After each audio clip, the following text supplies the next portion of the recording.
Anything else on definitions? Yeah. All right. Okay. All right. So next slide, Article 4. I think we're behind. Yeah, on the slides. We're behind on our Yeah. slides.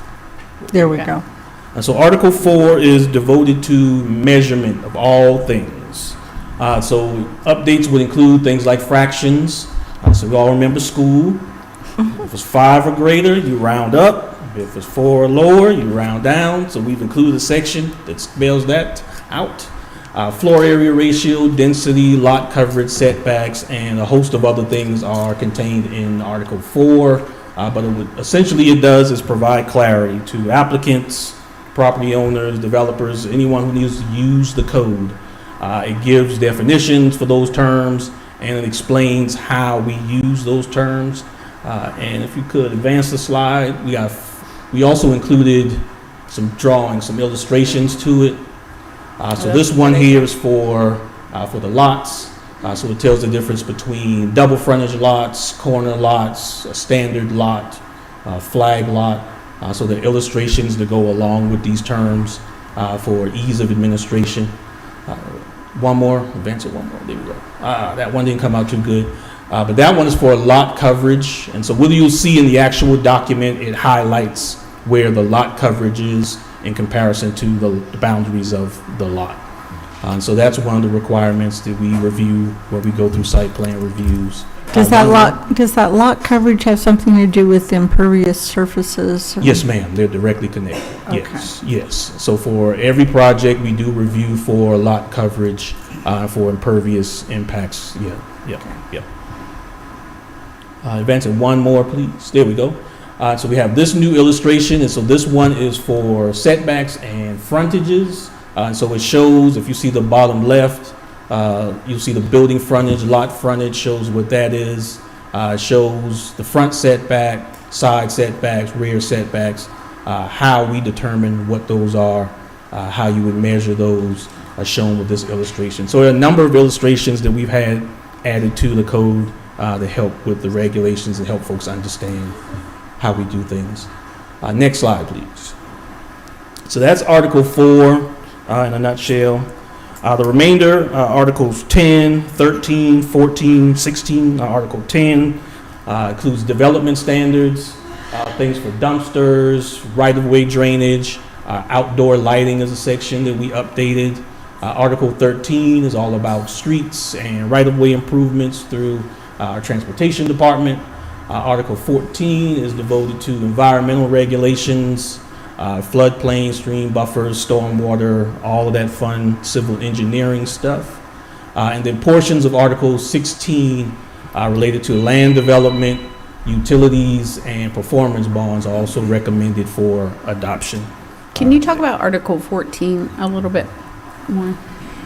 Yes. So Article 14 contains all the guidelines, regulations, procedures for our environmental regulatory reviews.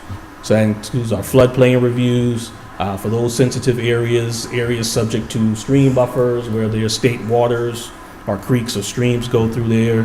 The 75-foot buffer that's required. So there's a process if there is development that will encroach on that buffer. There's a process for how that would go. The stormwater and erosion control, that's the civil engineering stuff that I tapped out on. I gave up at calculus. I stopped right there. But the calculations and all that good stuff as it relates to the flow of water. And so what is the flow during its natural state or pre-development state versus what happens if the proposed development is built? How does that impact the flow of water when it rains or if there's a stream or whatever the case may be? Is that a mandated report that's required before construction begins? Yeah, all those approvals have to be those given approvals. before. Okay. Yeah, so most of it is during our land disturbance process, but it could vary depending on the circumstances. Okay. Let's see, discharge is related to, runoff or different, it could be mostly related to manufacturing and that kind of thing. If there's water involved in the operations, what is that discharge? How clean is it? How does it affect existing water bodies, that thing. And tell me how that works. So I can't give you all of the details. We have what's going on water. Stormwater. There you go. No stormwater. Okay, all right.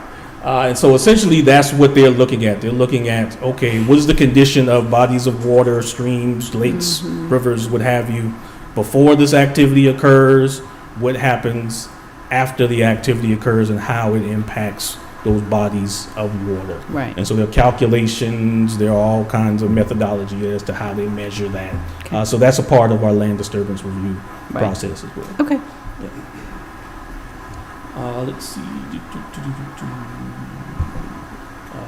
Yeah, Article 16. And so for Article 16, we're only proposing 3 sections from Article 16. Our land development permit process is in Article 16. The utilities section, which just requires that any new development place all utilities underground. So that provision is carried over from the current code to the new code. And then we have a section regarding performance bonds for different projects. And so that's carried over from the current to the new code. And how do those performance bonds work? And so they are based on an assessment of the utilities that will need to be put in place for any given project. So be it road construction, be it water, infrastructure, all those things are assessed. And so what happens is we collect that bond. And so for any instance where the project fails, it goes under, it's not completed, then the county has the funds to go in and finish that job.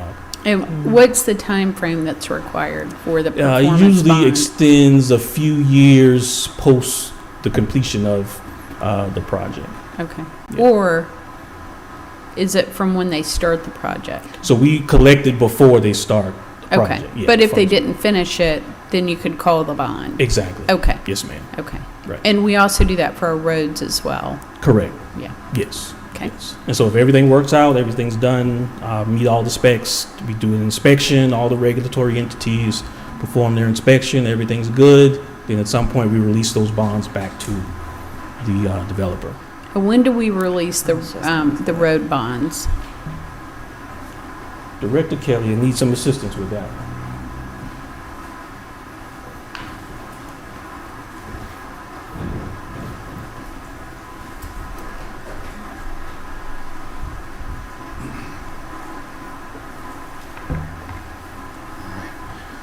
Good morning, Good Madam morning. Chair and Commissioners.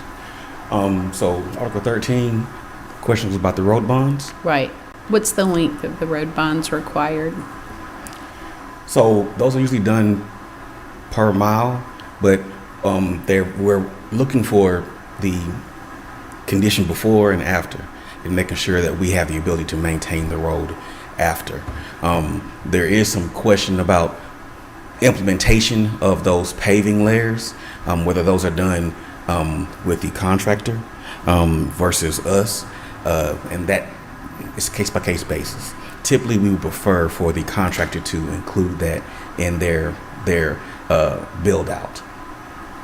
We know that some cases that might not be able to be done, so it's should be at the engineer's discretion. All right, let me clarify. So I know when a subdivision goes in, that they don't put the top coat on until after all the big trucks have gone through Correct. and things like that. They'll put the storm drains in, and then when everything's completed, they'll go back and put the top layer for the smooth road, correct? That is correct. But they should have performance bonds for like 8 years, I believe. How long are their performance So I bonds? could answer that one. Yes, It's 2 thank you. years. 2 years? 2 years upon completion of the subdivision street. So yes, it's 2 years. Okay, thank you. All right, thank you. Good with that section? Okay. All right, next slide, please. So on to part 2. So this longer list includes everything included in part 2 of what we'll propose to the board on September 8th for adoption. Is the remaining portion of the UDO. And so as I mentioned before, a lot of this is done. A large chunk of it, I'd say over half, is done. But because the sections are connected, we want to hold back everything just in case we need to make any adjustments. So if the zoning district changes, if development standard change, it may affect supplemental regulations and vice versa. So we held back on some of those things. And then there are other sections that we still have to to work on the administrative sections, 17, 18, 19. But most of the other ones are, I'd say, over 50 to 70% done. So next slide, please. And so as part of this process, the board asked us to facilitate some workshop sessions. So we've scheduled those for July 28th, August 6th, and August 11th. So one tonight at 6 p.m. at CE Steel Community Center. So tonight's discussion will center on the use table and home occupations. So what we'll discuss with the group are a variety of uses that we have contained in the use table and determining the appropriateness for those uses in various zoning districts. So should this thing go here or should it not? Should it be in multiple zoning districts or just this one district? So that's the exercise that we'll cover for commercial uses, industrial, and residential uses tonight. We'll also spend some time on home occupations. So taking a similar look at those, which uses should be prohibited as home occupations or businesses done in the home, which uses should be allowed with limitations, obviously, and then what kind of supplemental regulations should apply to those particular occupations. So we've had some discussion. I think we've had some folks show up with concerns about the current regulations, so we'll take a look at those, address any conflicts that exist in the code and try to clarify those things as part of this process. What do you typically hear as complaints about that ordinance? The home occupation, so recently it's been discussion about group settings or group instruction. So right now the code limits it to 2 students for those types of uses. So we'll take a look at that.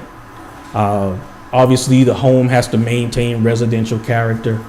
And so there are different regulations that apply to that. So we'll take a look at that. The applicability of accessory structures. So we do want to give some consideration in the agricultural district to allow accessory structures, to allow home occupations in an accessory structure, but only for agricultural properties, not in residential locations. Okay. Yes, ma'am. Let's see, for August 6th, we'll take a look at, we'll hone in on residential development standards, architecture being a big thing, housing corridor overlay, and so that's our attempt to infuse some infill development regulations into the code in different places. And so we'll see how to best apply those. We'll take a look at the WP. So we've gotten a lot of feedback about proposed modifications to the WP minimum lot size. So currently, I believe it's 2 acres, and so we propose moving it up to 5 acres for a minimum lot size in the WP. And so that was done purposefully to limit the development pressure in that area. So I think we're all aware of the multitude of restrictions in the WP, and so this just aids in those restrictions by increasing the lot size. And so typically how it works theoretically, the larger the lot size, you're limiting the density of development in those areas. And so those numbers can go a lot higher. In other agricultural areas, they can have minimum 5, minimum 10 acres, 15, 25.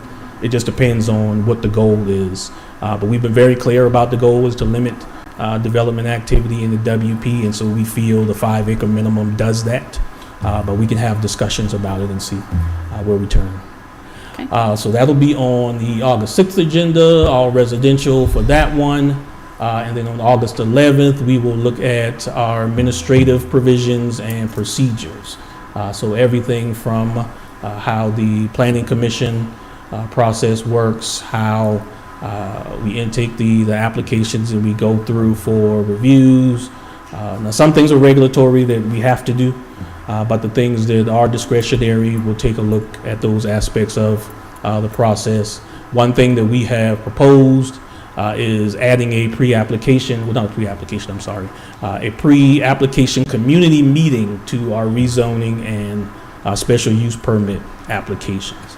So currently we don't have any requirement for it at this time, but we want to put that out as a possibility to begin those conversations. So rather than those conversations beginning when the public hearings begin here, we're trying to nudge the developers, the applicants, to have those discussions with the community surrounding property owners before they get to us. And so that's what that provision would do. So that is something that we are considering, among several other things. So we will have that discussion in public with that group on August 11th. Next slide. I have a question. in reference Yes, to ma'am. that. With these meetings, I see your workshop agendas. Are these meetings limited to these topics, or would they be able to discuss anything else that's of their concern? These meetings will be limited to these topics. Is there a reason why? Yes, so we're nearing the conclusion of the process, and so to get through this process as efficiently as we can, we need to focus specifically on topics, on these specific topics, so we can get through, garner any feedback that we need, and then ultimately deliver that to you to make decisions. But we do want to conclude the process by September. And I understand that. My concern is the fact that we have not, or if we have, asked the stakeholders what their concerns are in reference to the UDO.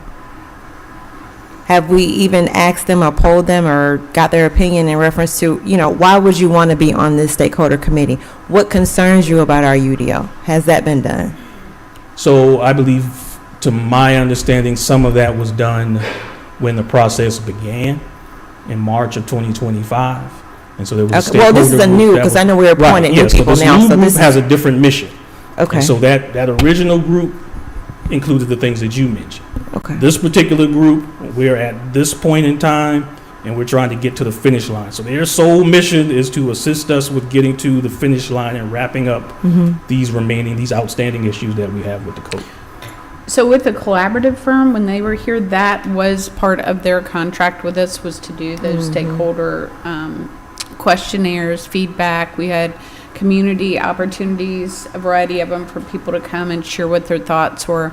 But I did hear from some of the stakeholders that once that information was gathered, that there was more of going through the process and talking about the UDO itself, and maybe not getting as much feedback at that point. So- Right, and that's what I did not want us to repeat. I didn't want that to happen again with, especially a second chance at doing something right. I want us to make sure that we actually do it right and have the opinion of our stakeholders, and not pretty much push this agenda. Okay, this is what we're going to talk about. This is what I want you to think about. I want to hear from our citizens and what their concerns are in reference to the UDO, not just what we want and what our agenda is. Yes, ma'am, understood. And so I'll put this caveat out. So the direction that we've been given is to conclude this process. So at the time when I got here, my tenure, we were on the timetable to conclude this process in March. It was subsequently pushed back to April, and then we moved back to July, and now we're at September 8th. And so if we're going back to a point where we're trying to solicit feedback and find out the needs and desires, then that takes us back to a starting point. And so now it's a much longer process. And so what we're trying to do now, based on our understanding of what the desire is of the board, is to conclude this process by September. And so we introduce new things, or things that are not currently up for discussion, then it takes us back to a starting point, and we'll have to push the process. We're doing the whole process again. Okay, I just. So I understand what you're saying. Right. And I just, even though, you can just want to do something fast, doesn't make you want, that you're doing it right. So I just want to make that point that, Yes, ma'am. I don't know, I just want to make sure we do it right and fair for everyone, not just what the board wants, because it's more than 3 people here that live in this community. So I just want to make sure that we capture everybody's opinions and thoughts. Yeah. Even though it was done the first time. Yeah. And that wasn't done correctly. So we have a second chance to get it right and do it differently and better for our citizens. So I just want to make sure that we do that. Yeah, and so I think this process will be more interactive. That's how we've designed this one, but it will be structured. And so, yes, I we're understand coming in with a proposal for that group to consume this evening and to give us their feedback based on what we provided, whatever thoughts that they have. And so we'll collect that information. We'll make sure that you all have that information, and you all can ultimately decide what the process will look like. But the activities that we have for these 3 sessions, we want them to be interactive, but we do want them to be structured, measured, and moving through as efficiently as we can to get the feedback that we need. So don't citizens still have the opportunity to, on the website, to give suggestions and make comments? Yes, yes, ma'am. That option Yeah. is still available. Yes, That's what I thought. yes, ma'am. So that would be the option for people to participate on anything else that they're interested in looking at. Yeah, and we have Would- received a lot of feedback through our email. So UDO at Rockdale countyga.gov. So we receive those all the time. We compile them, package them up, and we deliver them to you.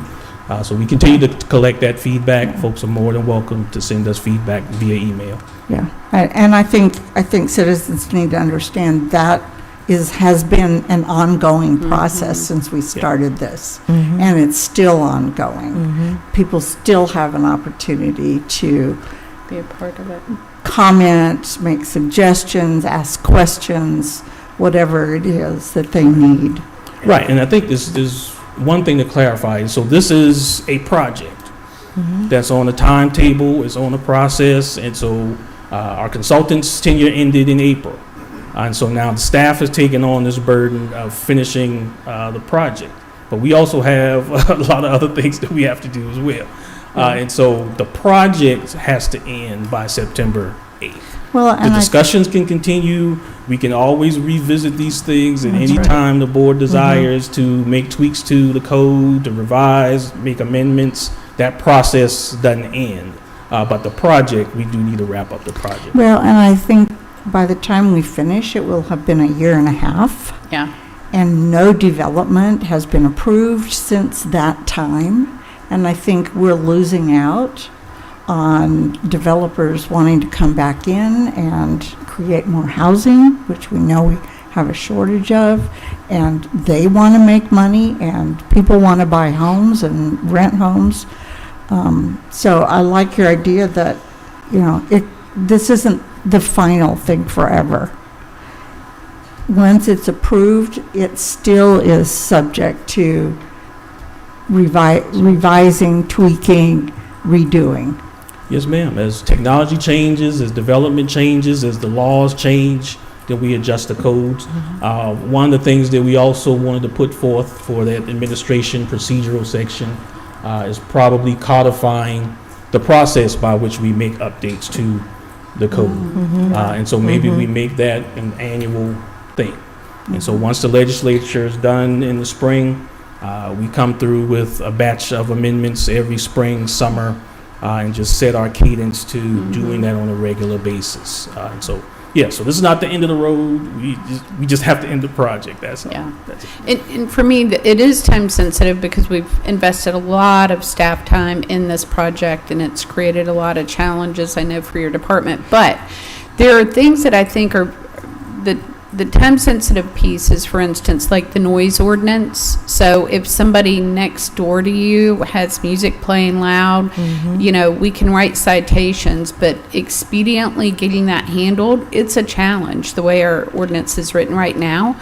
So having, for instance, if this happens, let's say at 9:30 on a Saturday night, and let's say there wasn't a code enforcement officer at that time, that means that they would call a sheriff's deputy and they would be told there's no code enforcement, or there's no way I can cite you, and there's just not enough teeth in the legislation as it is. That is almost imperative for me to get under control. I would also say the pop-up vendors, super big problem in some areas, and that needs to be addressed at the highest level. Those are the kind of things that I really want to proceed with as soon as possible, and would be looking for on that September 8th deadline. Yeah. So, Yep. So, yeah, those are included. yeah. All right. All right. Any other questions? All right. Next slide. So just a summary of some things. So we're still finalizing the zoning districts. I believe we're probably at about 90% on that. So we've scaled back. We were a little more ambitious initially with zoning districts. but we've had to scale back over the course of the project. The use table, as I mentioned, will be under discussion with our group tonight. Residential development, we'll discuss that with the group next week. And so we'll make modifications based on that. Similarly with home occupations as well. Yes, ma'am. Do the residential development standards include the landscaping as well as the architecture? Architecture, yes. Landscaping, not so much. So the Because- landscaping is more, well, right now, the regulations for non-residential properties have more landscaping regulations. We don't really get into landscaping for the residential properties, outside of like the overall community development landscaping, like you may find at the entrance to a subdivision or something along those lines. Well, I think one of the things we, wanted to try to do was avoid the same tree planted in the same spot in every Okay. in every lot, so Okay. that there was some variety in that. Okay. Just like there's, some wording talking about standards in, you can't have the same architectural standard in every house. Right. It needs to have Same thing a for- difference gotcha. in landscaping also. Gotcha. Okay.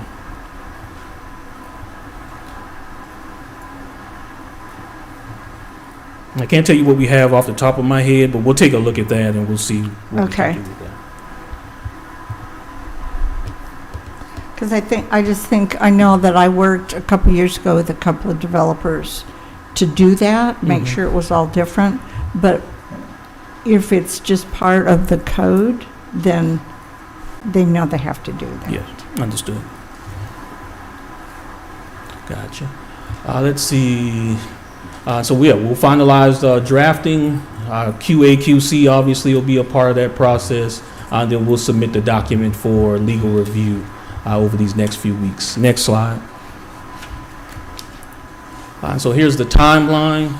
As I mentioned, the process started in the spring of 2025. So here we are today, July 28th, highlighted in yellow. So we've included the workshop dates for tonight, next week on the 6th and August 11th on the timetable. What our goal is to have a final draft completed and publicly available by August 25th. So commissioners, you all will get it. It will be online by August 25th. So that's 2 weeks before the September 8th meeting. And so we want to allow that time.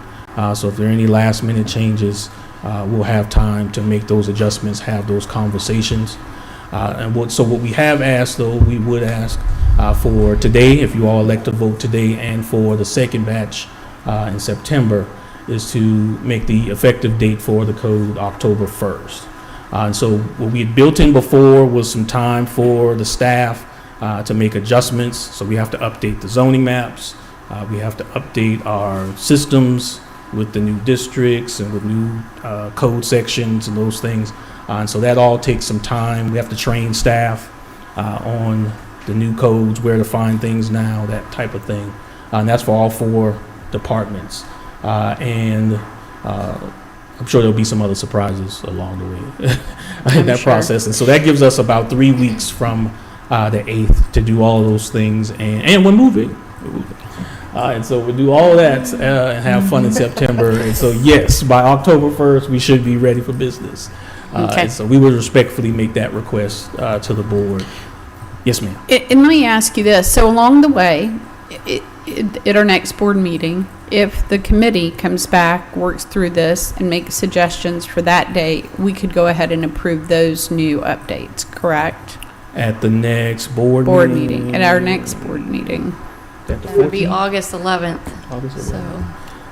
It would depend on what it is. If it's relatively minor, that's a possibility. If Right. it's a big thing, then it may have to wait till Well, the if larger you look batch. at a lot of what was presented today, those are name updates, a lot of verbiage changes, but just updates or omissions. Those kind of things you can get out of the way and then work on other items that are, next on the list, if you will. Mhm. Okay. Right. Like noise ordinance and those pop-ups. So, It's on- anyway, we got- anyway. those are on the list. Yes, Those are on the okay, list. very Well, I good. will add this, Madam Chair, just for sake of clarity. The noise ordinance, we could work on that now. That's in subpart A. It's not in the UDO, so we wouldn't have to go through the same Okay. public hearing process. So I'm making a little note simultaneously with Director White. We could start working on that one. And the pop-up vendors The too? pop-up one would have to go through the public hearing process in the sense it's part of the UDO. So we can We're working on, we have a those definition, we simultaneously. have a term, so we'll work through what the regulations needs to look like. So we've done some research on it. Okay. Let's see, next slide, please. All right, so I've done enough talking for one day. So Planning Commission recommended approval of the UDO at its June 18th special call meeting. Staff recommends approval of the UDO Part 1 to include Articles 1, 3, 4, 13, and 14 in their entirety. Article 10, except for Section 10.5, and Section 16.1, 16.4, 16.9, and 16.10 of Article 16.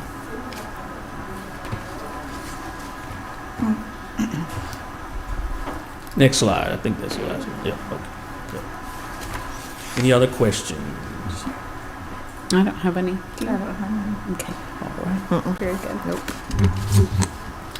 So, Madam Chair and Commissioners, this is before you for a second reading. Did you want to, since we amended the agenda this morning, go to public comment first before the vote, or the vote and then public comment? No, we'll do public comment and then the vote. Okay, thank would you be my for the clarity. preference, if that's good. Yes, Okay. absolutely. All right, and then I did want to let you know that even though the streaming stopped, the recording was still going, so anybody can watch it later on YouTube and get all the information. So, all right, at this time, we will start with Kenya Anderson.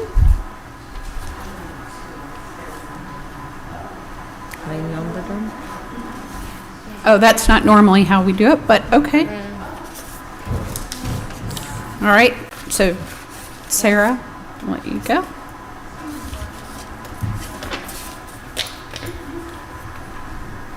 Cool here. Good morning. Good morning. Happy Tuesday. I want to say that my son has now been to four commissioners meetings, which is more than I attended in the 19 years that I've lived here. So he is a very established young man. Very He's ready good. for his political career. Good morning.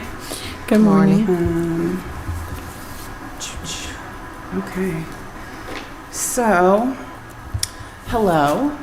My name is Sarah Kennedy. I'm a Rockdale County resident, and I live in the Lake Capri area, which is located less than 1.5 miles from the proposed MM&M Grind Capital Center Data Center campus site.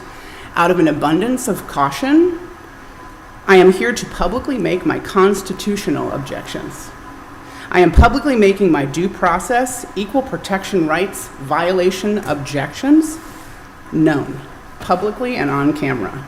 Commissioners, I do not believe that this process should proceed in any way without the full view of the law of this entire procedure. I've made my constitutional objections publicly. Thank you for your time. Okay. Mr. Bailey, Miss Bailey. Mr. I'm sorry, I couldn't read your first name, so I apologize. It's okay. It's Lamar. Oh, Lamar. Okay, thank you. The gentleman I read his statement the last time. Okay. I'll get that. Thank you. Go ahead. Good morning. Good morning. Good morning. My name is Lamar Allen Bailey. I am a Rockdale County resident, and I live at 2375 Farmer Road, Conyers, Georgia 30012, which is located directly on the property line from this proposed MMM Grind Capital Data Center campus site. Out of an abundance of caution, I am here publicly to make my constitutional objection, and I'm publicly making my due process and equal protections right violations objections known. Commissioners, I do not believe this process should proceed in any way without the full view of law. I have my constitutional objections. Thank you. Can you tell me about those objections? What part in particular are you? I literally, I don't want it on my property. It's literally right behind my house. So this is as much as I know. Like, Okay. it's All right. It's my property line is like literally backed up to it. It'll be, I can toss a rock to it. That's too Okay. close. Okay. Thank you very much. Mm-hmm. And SAP?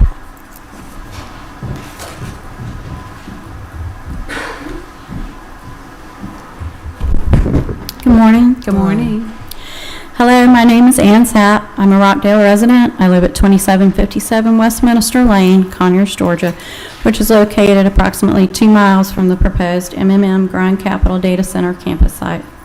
Out of an abundance of caution, I am here to publicly make my constitutional objections. I am publicly making my due process and equal protection rights violations known. Commissioners, I do not believe this process should proceed in any way without the full view of the law. I have made my constitutional objections on camera and in public. Thank you. Can you tell us what those objections are? You'll have to talk to my lawyer about that. So you don't know what your objections are, I do, but you can't share but them. no. My lawyer will address that. Thank you. Okay. All right. Next, Alexandra Harvey.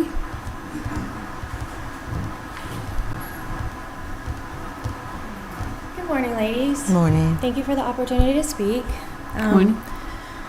You all know me as the woman that stood up to speak about sound, the mom concerned for her family and community's health and well-being, but I wear a lot of hats.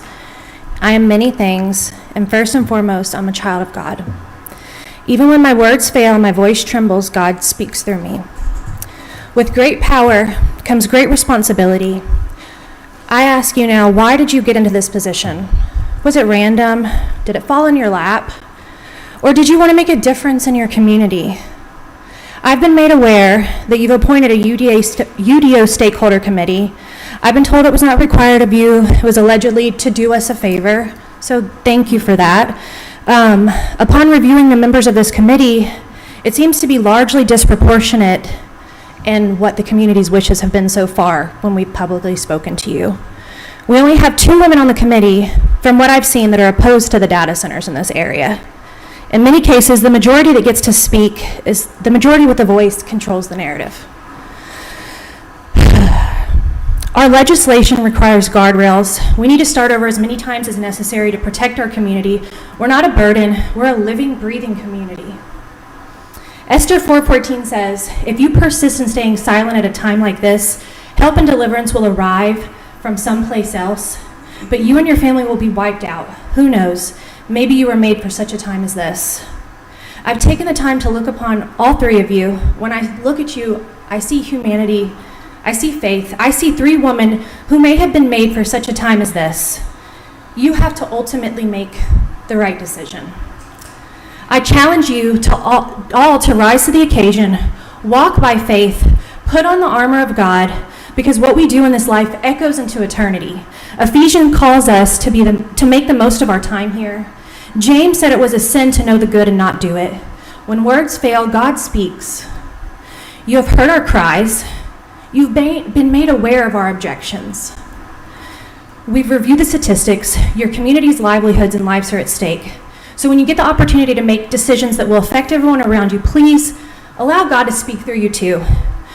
I'd like to say in advance to the Board of Commissioners meeting on August 25th regarding rezoning of our agricultural and residential areas in Rockdale County and any future plans made for data centers in our area. I am here to publicly make my constitutional objections. I am publicly making my due process and equal protection rights violation objections known. Commissioners, I do not believe that this process should proceed in any way without the full view of the law. I have made my constitutional objections. Thank you. And what is the full view of the law that you're specifically talking about? You ladies work for us. We have the right to due process. We should be heard. Absolutely. Our opinion should be heard. Our concerns should be heard. We should be listened to. We shouldn't be grouped into a small UDO stakeholder meeting with only certain topics at hand. we should be able We're to going speak through our all of concerns. them. The UDO has been changed multiple times. With each one of those changes, we should have the right to speak our objections. So the task force was not just a one-band focused agenda. It's for the scope of the UDO. So those things will be addressed. Thank you. Thank you.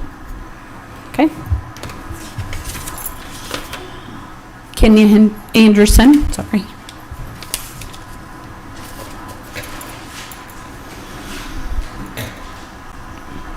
Morning. Morning. My name is Kenya Anderson.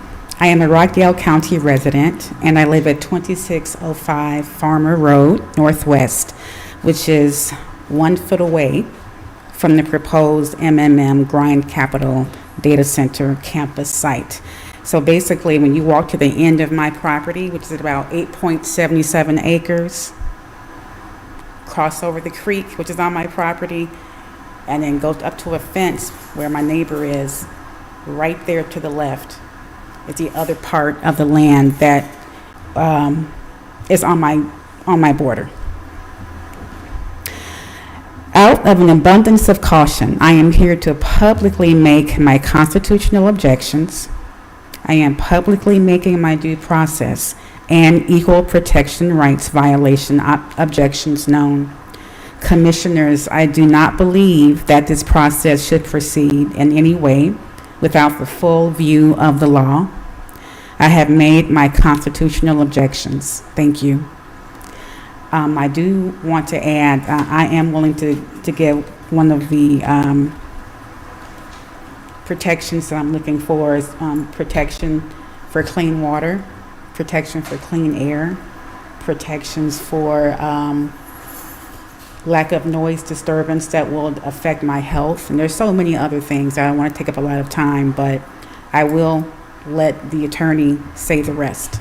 Okay. I appreciate you sharing that with us because that gives us a little bit of purview into what your specific concerns are, and that you can voice them really helps me personally. So. And I also want to add, I know that you've already closed or already selected the members for the subcommittee, but if there's space for the next 2 meetings, I would like to be on that subcommittee. Thank you for asking. you. I really appreciate that. Thank you. All right. All right. At this time, I'd like a motion. Alrighty. Madam Chair, I make a motion to approve the second reading and to adopt this ordinance as presented. I second the motion. Is a point of so I have a motion and a second. If we could just have a minute to discuss this, I would like to do that. So I think based on what we heard today, there were several sections. So like 1, 2, several of those were good.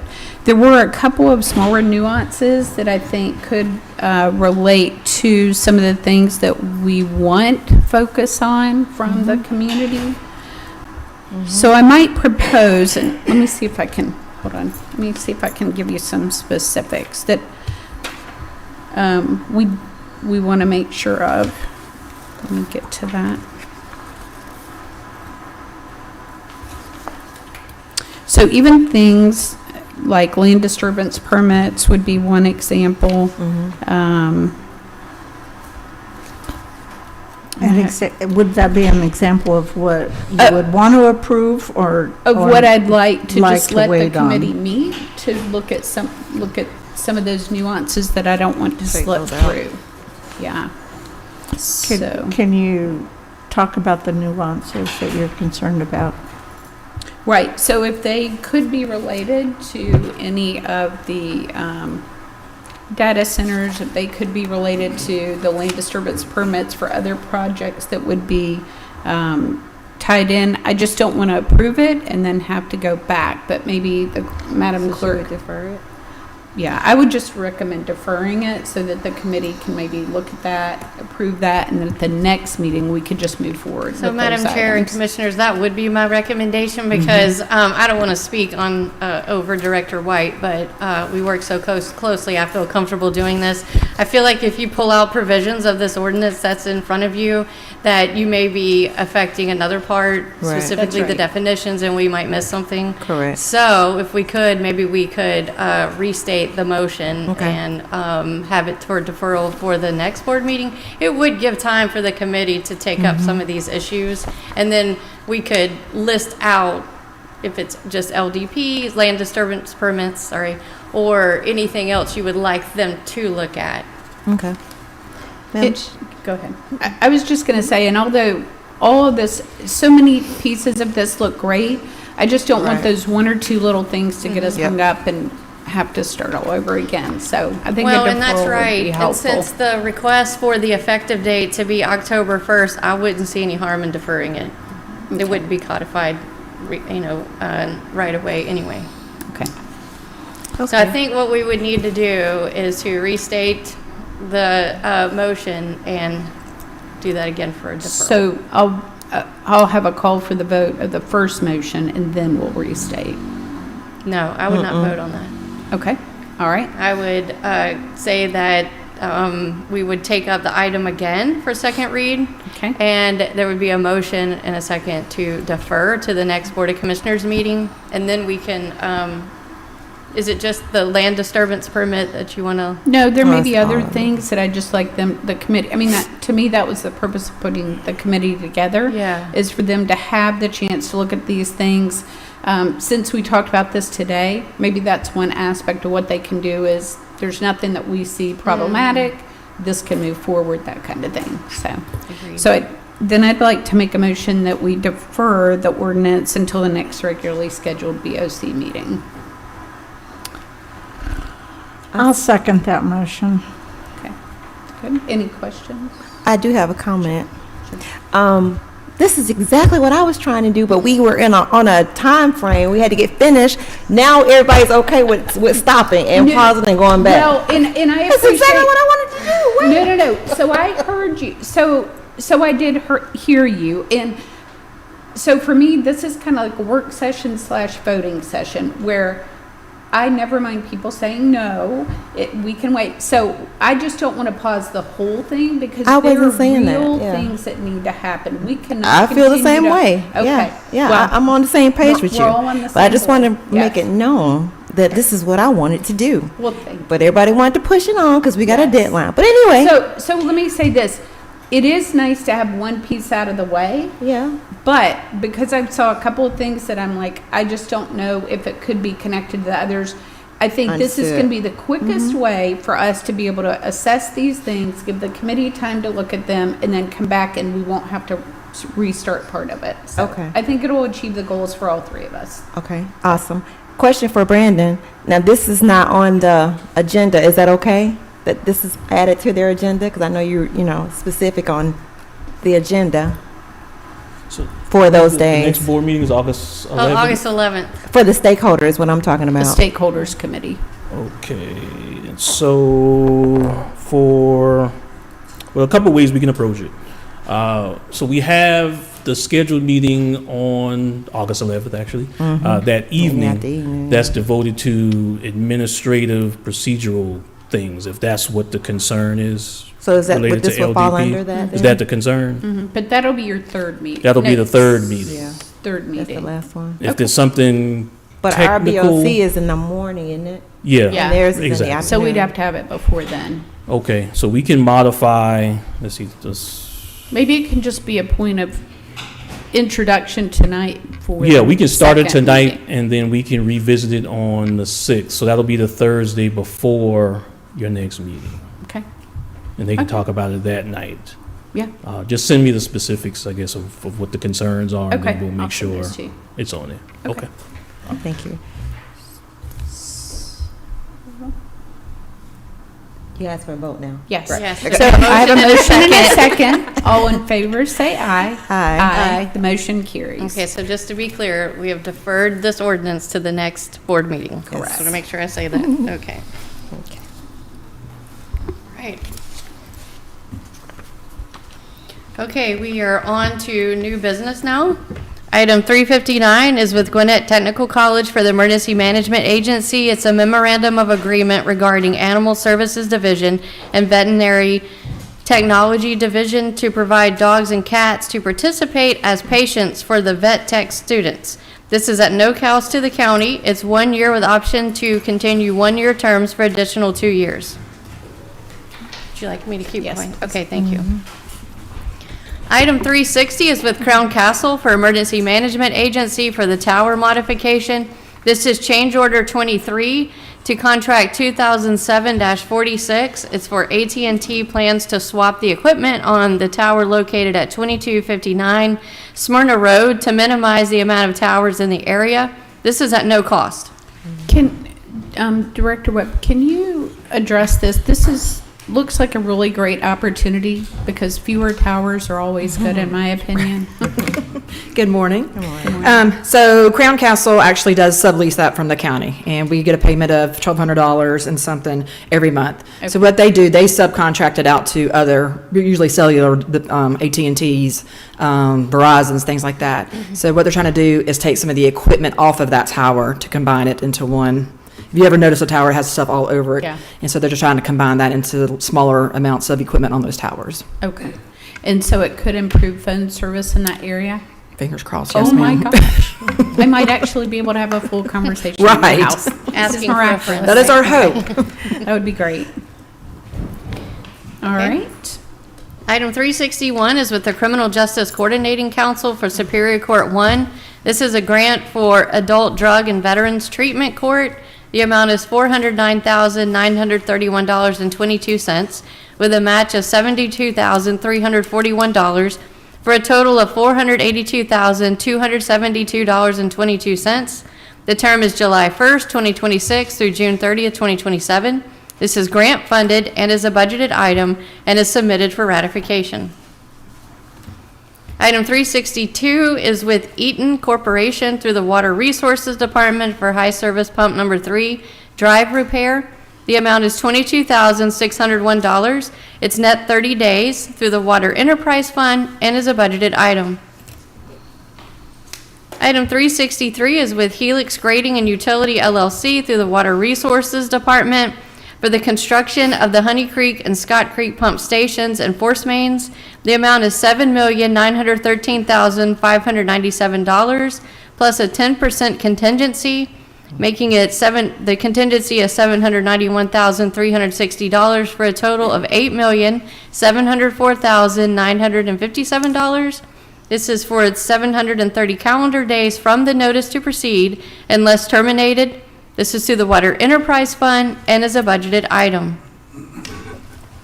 Item 364 is with Raheem Williams through the Parks and Recreation Department for clock manager for the Hoops After Dark.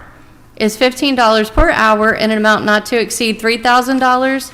Is through December 31st, 2026. This is grant funded and is a budgeted item. Item 365 is with Jatarius Johnson through the Parks and Recreation Department as a clock manager for the Hoops After Dark. Is $15 per hour and an amount not to exceed $3,000 through December 31st, 2026. This is grant funded and is a budgeted item. Item 366 is with Brandon Sifo for Parks and Recreation Department for the clock manager for Hoops After Dark. The amount is $15 per hour, not to exceed $3,000. This is through December 31st, 2026. This is grant funded and is a budgeted item. That name is Brian. I think you said Brandon. The first one was No, Brandon. I think they're brothers. Yeah, no, sorry. it sounds like she said Brand. I thought you Oh, said you're Brandon. right. Yeah, it's Brian. Brandon. It's the I'm second one is Brian. transposing the two. They Yeah. are Okay. brothers, yes. So let me clarify. 366 was Brandon. 367 is Brian Sifo through the Parks and Recreation Department for clock manager for Hoops After Dark. Is $15 per hour, not to exceed $3,000. It's through December 31st, 2026. This is grant funded and is a budgeted item. Item 368 is with Kellen Grant through the Parks and Recreation Department. It's Program Coordinator Assistant for the Hoops After Dark. It's $20 per hour and an amount not to exceed $3,000. This is through December 31st, 2026. This is grant funded and is a budgeted item. Item 369 is with Southern Mechanical HVAC Contractors through the Parks and Recreation Department for the pool pack equipment inspections and maintenance at Johnson Park Recreation Center in an amount not to exceed $4,530 annually for the first year, $4,756 annually for the second year, $4,994 annually for the third year, and it's 1 year from option to renew 2 additional 1-year periods, renewable each year unless terminated. This is through the general fund and is a budgeted item. Item 370 is with Savvy Solutions, PBC, through the Human Resources Department for providing Public Promise Insurance Program for Rockdale County employees for student loan forgiveness through education and advocacy. This is change order number 1 to contract 2024-82. The current yearly price of $70 per registered member, increasing the yearly price to $80 per registered member. It's covered through the wellness funds. It's through May 31st, 2027. This is through the general fund and is a budgeted item. Item 371 is with MGT Impact Solutions through the Finance Department. It's indirect cost allocation plan services and an amount not to exceed $9,850 for year 1. Year 1 with option to renew 4 additional 1-year periods unless terminated. This is through the general fund and is a budgeted item. Item 372 is with Monday.com through Technology Services Department for project management software used to track SMART and KPI goals. This is for the 2026-2027 renewal, covers 70 users. It's change order number 5 to contract 2023-92. The amount is $43,680. The term is July 3rd, 2026 through July 2nd, 2027. This is through the general fund and is a budgeted item. Item 373 is with GTR Business Systems for the Clerk of Court's office. This is the annual preventative maintenance agreement for date time machines, handheld printers, electric embossers. The amount is $3,267.35. The term is July 1st, 2026 through June 30th, 2027. This is through the general fund and is a budgeted item. Item 374 is with Georgia Department of Juvenile Justice through the Juvenile Court. It's a contract extension for Youth Reporting System grant. It's change order number 3 to contract 2023-77 is $42 per youth per day. It's an extension through September 1st, 2026. This is grant funded and is a budgeted item and is submitted for ratification. Item 375 is with Vertical Earth Incorporated through the Transportation Department. This is for the LMIG and LRA roadway rehabilitation. It's change order number 1 to contract 2025-90. It's in an amount not to exceed $286,140.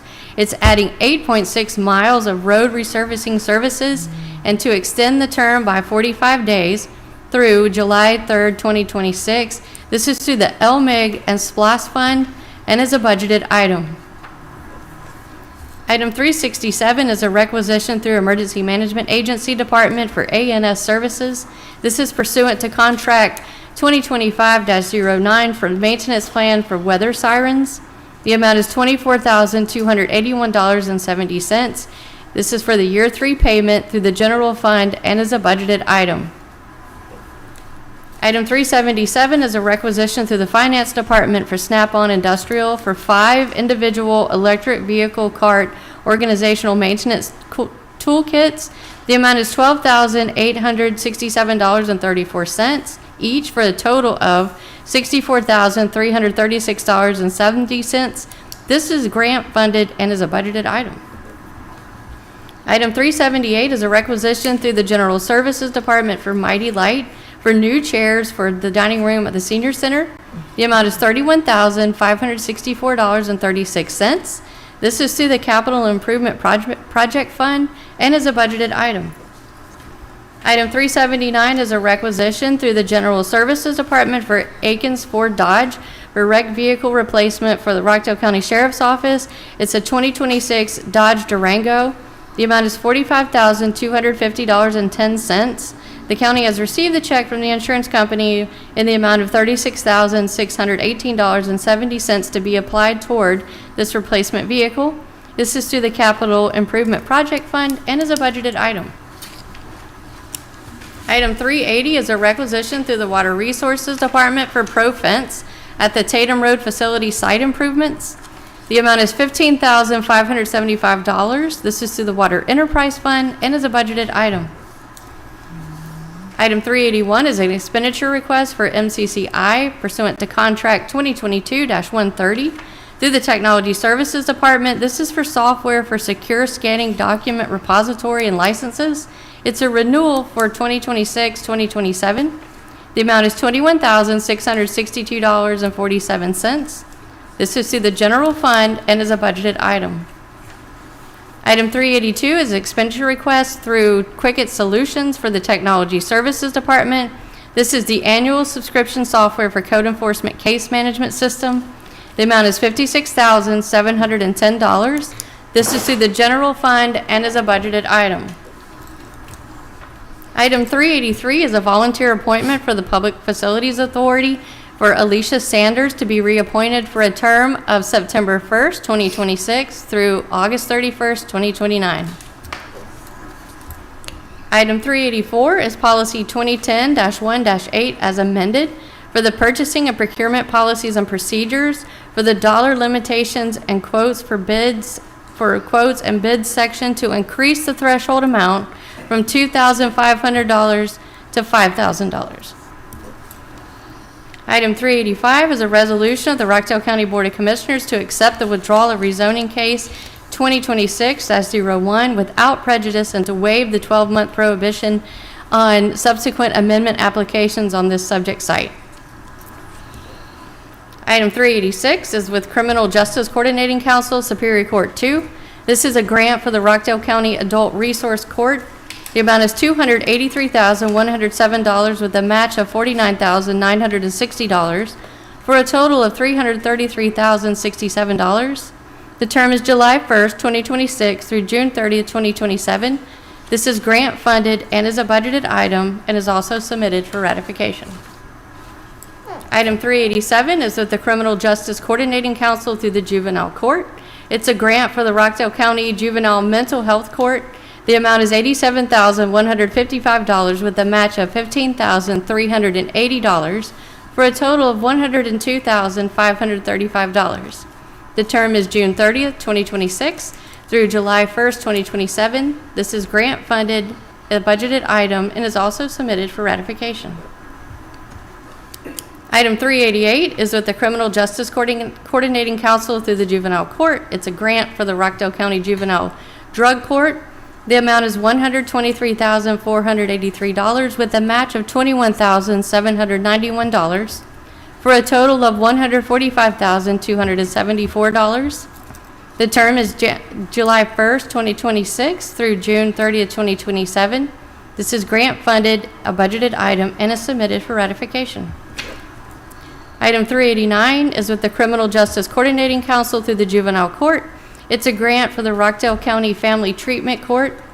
The amount is $152,048 with a match of $26,832 for a total of $178,880.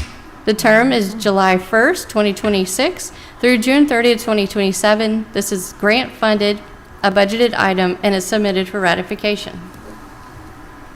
Item 391 is with Pinnacle Maintenance through the Parks and Recreation Department for landscape and grounds maintenance for county facilities. The amount is $64,700. This is for 1 year with option to renew 3 additional 1-year periods renewable each year. This is through the general fund and is a budgeted item. So we left off at item 359. Madam Chair, I move that we approve items 359 through 390 as presented. I second the motion. I have a motion and a second. Any questions? No? All in favor say aye. Aye. Aye. The motion carries. All right, at this time, we have board comment. First? Okay, sure. Hello. Constituent services is still going on with Congressman David Scott's office on Fridays from 10 to 12 at the library. And just a reminder, today is the election day to elect the person to fill his position today. Also, KCRB, we did our rain barrel workshop last Friday, and it was well attended, and it went off very well. Thank you for those that participated in our Water Resources Department for their participation as well. And we have a few upcoming events coming soon, so stay tuned for those for KCRB.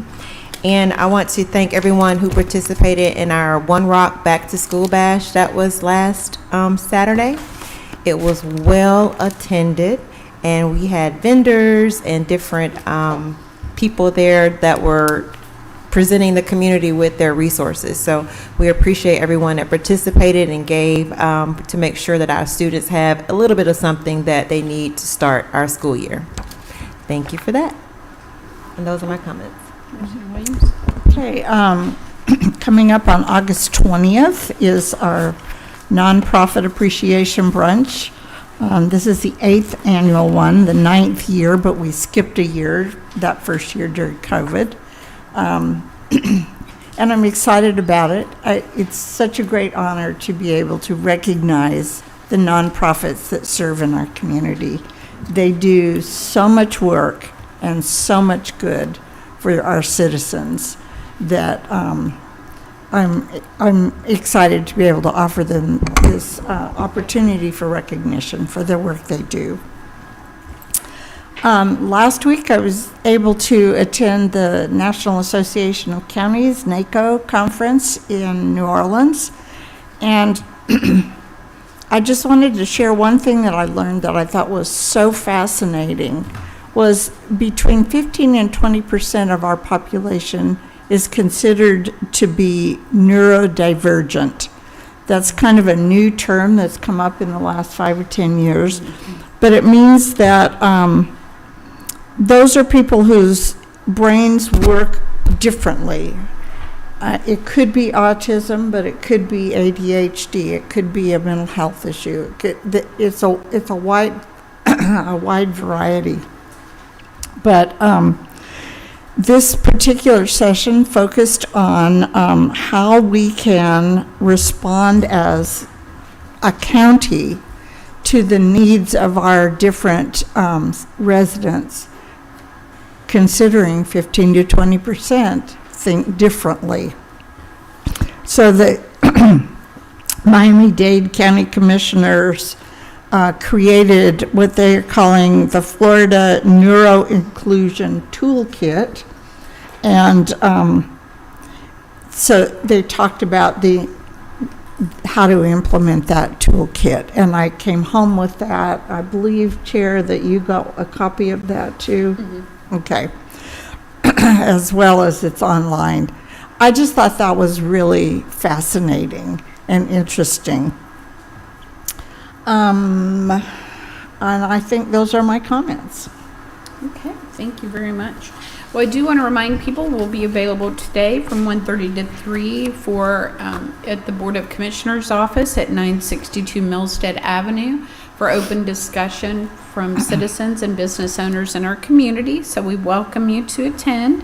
We will have coffee and little treats available. Also, the back to school event and the concert that we had this weekend. Excellent job to our Parks and Recreation Department.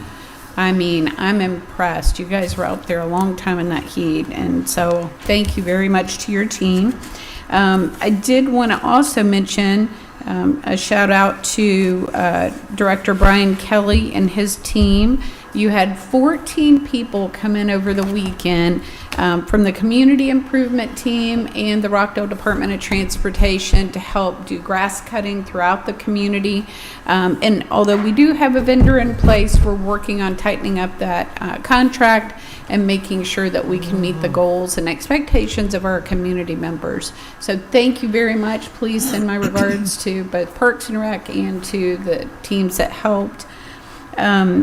Additionally, I just wanted to say that we have on the UDO Stakeholder Committee, we did that because we want a new set of eyes on those challenges before us, making sure we get things as close to right the first time around as we pass this. But it is a living, breathing document, so updates can be made, and there's processes for those changes. And as I stated earlier, there are some critical issues that need to be addressed, and we could save a lot of staff time from both code enforcement and law enforcement by not having to go out repeatedly to the same addresses. So we hope that will be the outcome from those improvements. But thank you very much to Planning and Development, your team, the volunteers that have participated in the past and will be participating moving forward in that process. Thank you. And that is all the comments I have today. I know that we do have a need for executive session. We do, to discuss personnel, land acquisition, and pending and threatened litigation. Madam Chair, I move that we move into executive session for the purpose of discussing personnel, land acquisition, and pending and threatening litigation. I second the motion. I have a motion and a second. All in favor, say aye. Aye. Aye. The motion carries. Thank you and have a great day. This meeting is adjourned.